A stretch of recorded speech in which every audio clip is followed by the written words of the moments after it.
One of the policies that Trump has thrown out there many times that gets me most excited, probably second thing that gets me most excited, is the scrapping of the Department of Education. I would love to see the day where the Department of Education is set on freaking fire. Set on fire. Gone. Okay? And it's not because I hate education. It's not because I don't want people to learn. Because you hate kids. Right? But the structure of what we teach needs new innovations. If you look at what we were teaching over the years, like some of the details get different, but the innovation, the strategies, like they leave a lot to be desired in how they treat every individual exactly the same, not depending on how people are best to learn. The things they teach, like how to use your brain. I mean, think about how when you were growing up, when did they first teach you about money? Not at all, right? How to balance a checkbook and how to do investments. I mean, other than like counting money and like but not how to do stuff with it. Not really sophisticated things. So they're keeping kids and people dumb because what they're choosing to teach people. And I think that there's some people that do not want to be taught and are not good candidates for being taught. Yeah, to be wasted money to try to teach someone who's not interested and doesn't have the capacity for it. I had a class in high school. It was called Life Skills. It was basically a version of what used to be home ec. And it had some similarities as far as trying to learn how to cook something.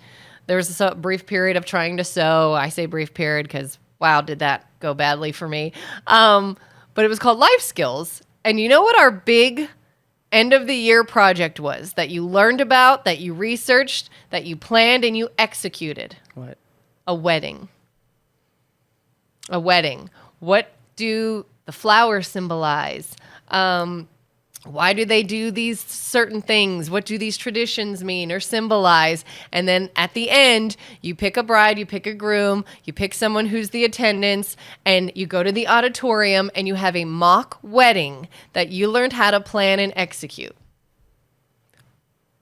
What does that do for you?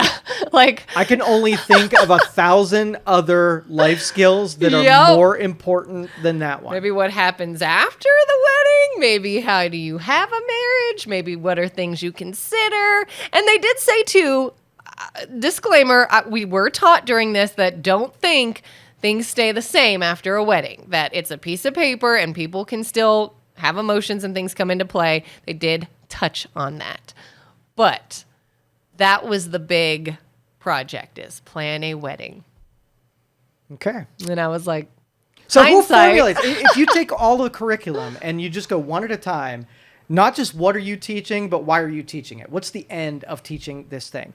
If you come up with any kind of emotional response for how I want you to feel or what I want you to know, not what you're going to actually do with it. Like the fundamentals are how to use this meat suit, right? In the best way possible. How to keep your impulses under control, how your brain functions, what you should be eating. All of that stuff is the primer for everything else. If you have kids that are unhealthy, broken down spiritually, broken down emotionally, and you're like, here's some math facts, right? Yeah. Come on. That's not a good formula for having a sophisticated, intelligent society. That's a bunch of broken people that have things they memorize rolling around in their brain. Yeah. Nobody's functional, can't do anything.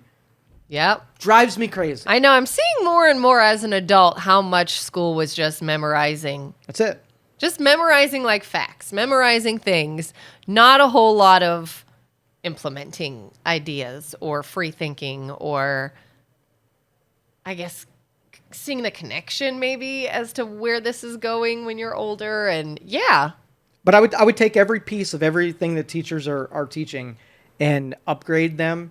And by just eliminating the things that don't have a practical use and where, and if it connects to other things, then I say scrap those connecting things too. Get down to brass tacks. Me and the cliches today. Oh my goodness. Get down to the fundamentals of how to control yourself. Like know enough about what's going on here to control yourself to the point where you can make use of this tool. And if we dumb it down to the point where all education does in the public setting, I'm sure there's some schools that, try different things and have innovated out of this, but it's basically taking your least common denominator and making them just not stupid enough to be destructive. Like filling an empty gas can with a thimble of gas so that you have something rather than nothing. Yeah. What it does I don't know. I don't know what function it has, but it's a fool's errand because we're putting resources into things that have no practical exercise after you've put the resource into it. So would you be big on, regardless of the subject, you could, I feel like, insert this in so many different things, but testing, written tests, pro written tests in any way, or is it just, hey, we need to go ahead and well, that's part of the innovations something where the smart people can figure out how to draw information out of people that maybe certain people communicate a lot of their intelligence through a written test. And so if you're that kind of a person, then a written test is perfect for you. But if there's imaginative creative and their intelligence is done this way, then you craft some, because it's gathering information about a person. So there's no uniform thing that every human being, because we're just so different in what we do and what our skill sets. But if we cram everybody in that homogenous box, like we used about the Nordic countries, you have less problems because now everything's the same, but we lose all of the strengths where how people are different. So it's the exact same explanation about how we take advantage of the differences in people and minimize the destructive things that are created when there's differences in people,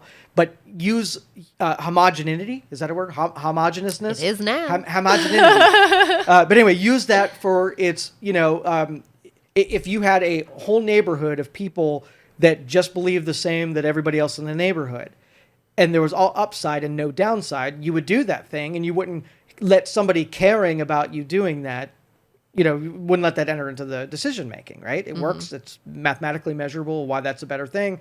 And then if you have other things where there are downsides, then you measure those things and you don't do those things. No emotional attachment with what measurements you come up with or what end you want to have. And that's, I was going to say, we came out with some principles: truth, objectivity, some things that are measurable, and keep logical thought in all of these departments. When it's principle, keep logical thought. And creative and innovation, the entropy that's needed in forward, pushing civilization forward, imaginative and creative, and know your lanes, right? Yeah. If I'm better at buying things, you would send me to the grocery store. You wouldn't say, because now you feel bad that you're not going to the grocery store, that somehow putting the best person in the spot is somehow logically deficient, when it's not. It's emotionally deficient because now you feel bad because you weren't picked to go grocery shopping. Yeah. And I've seen where two people, one very logical and one very emotional, get together, and things that can, so I guess discuss that beforehand. Plan everything. Know what you're getting into. Yeah.